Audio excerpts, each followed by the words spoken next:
What is going on, everybody? WeedleTwineedle here, and we are back again with another Sun and Moon Wi-Fi battle, and this one's going to be against Alex, a person I battle off my Discord server. So if you guys are interested in a Sun and Moon Wi-Fi battle and trade Discord chat room, and a place to hang out and find Wi-Fi battles and meet new people and play other various games and memes and have fun and such, you know, while following the rules, and definitely check out my Discord server. A link is in the description.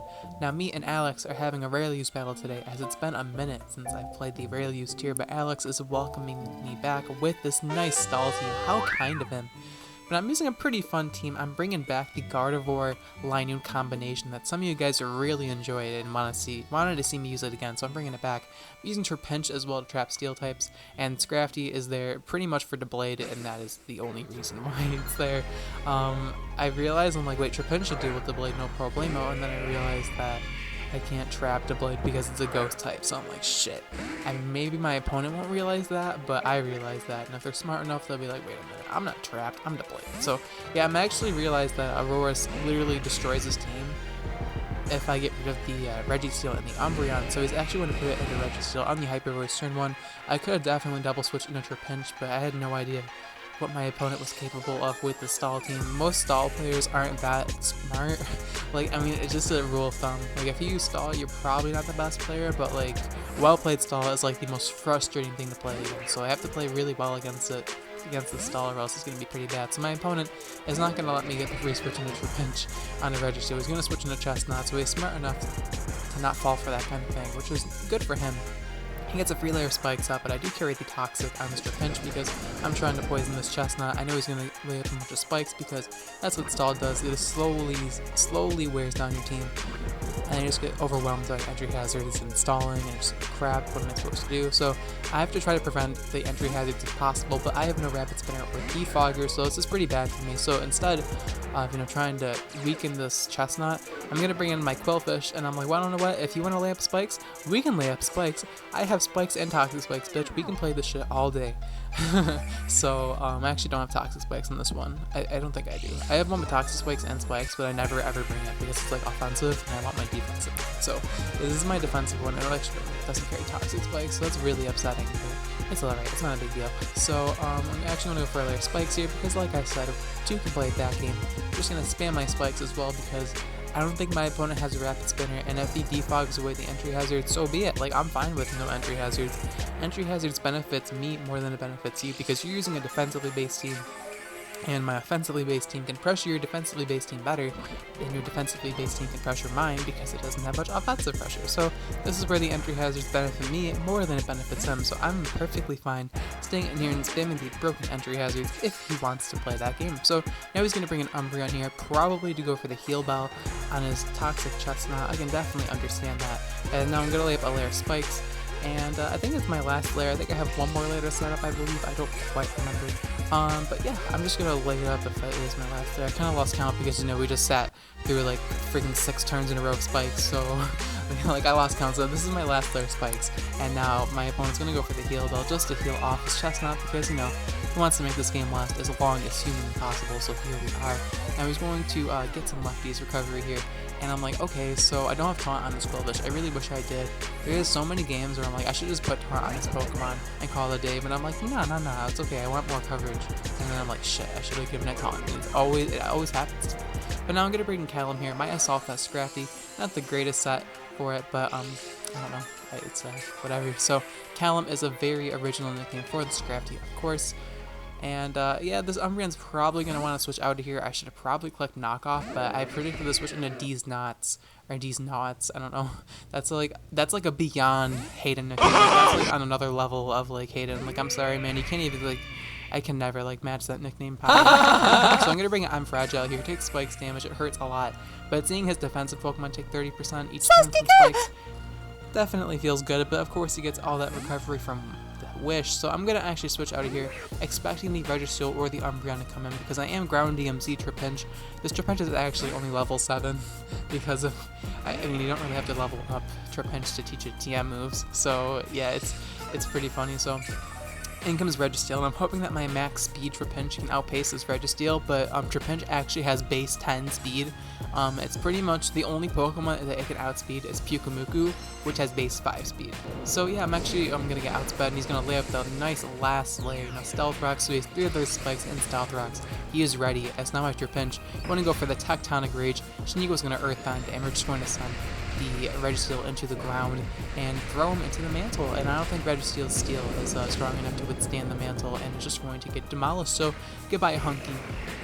Registeel finally goes down, which definitely opens up the door for my Gardevoir as well as Linoone. So in comes Chestnut here, and I'm like, well, I'm just gonna go for Toxic on this thing.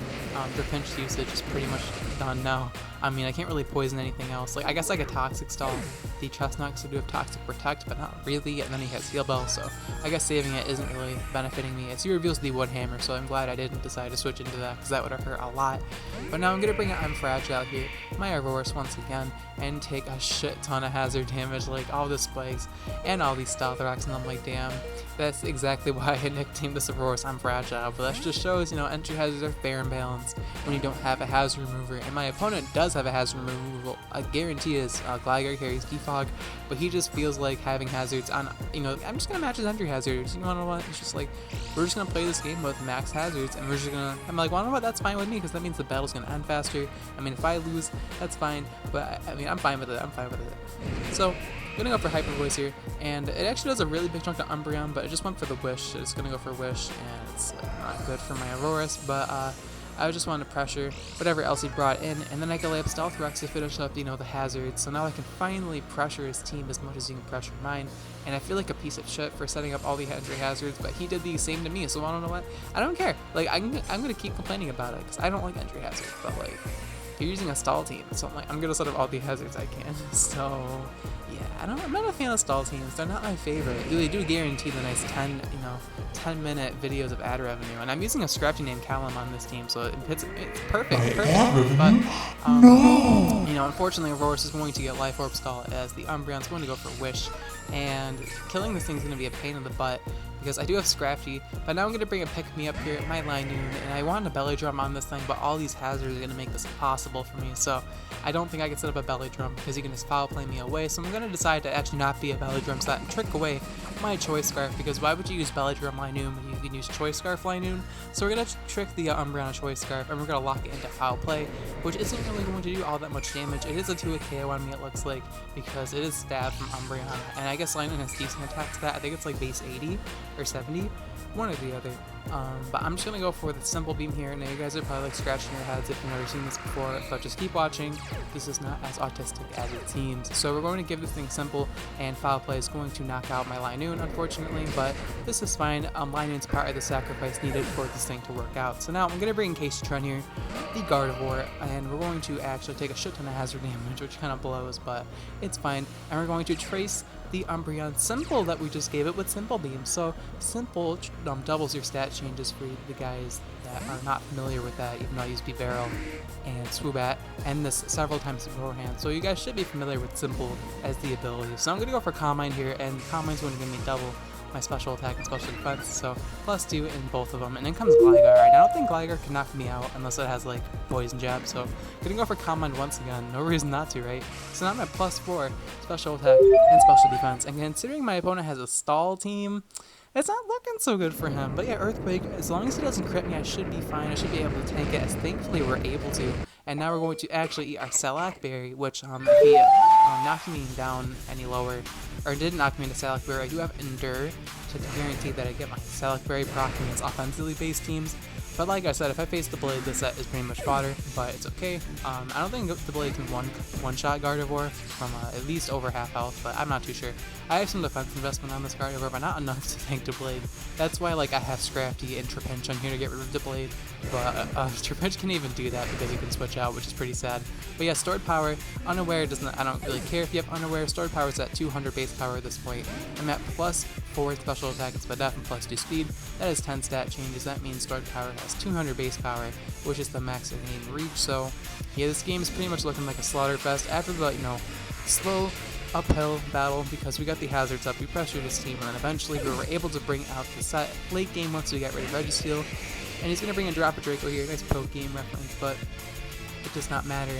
Gardevoir is going to win me the game against the stall team. So I kind of felt bad for posting this game, but it was still a pretty close battle. It was just a long fought out battle until I got the strategy off late game. So I felt like it was a battle worthy of uploading, because the strategy, if you get it, you're probably going to stop the game when it happens. So unless you don't set it up properly, then it's only going to be like a mini sweep. But if you set it up properly, and they don't really have any strong priority attacks to kill you, then you're pretty much all set. So Chestnut's going to come in here, stored power is going to overkill this thing, plus 4 special hits at 200 base power.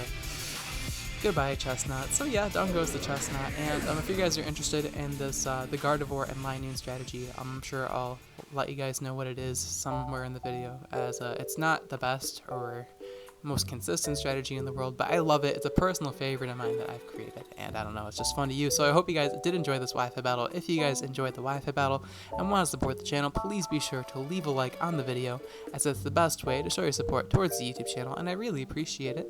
Anyways, the question of the day is going to be, with Mega Diancie being released in Overused, do you see it making a massive impact in the Overused metagame, or do you think it'll just be kind of there?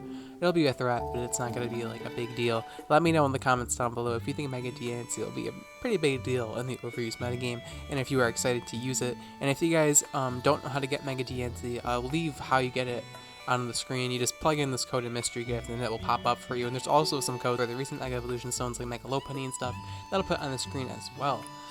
But yeah, thank you guys so much for watching till the end of the video. I'll check you guys next time. Bye!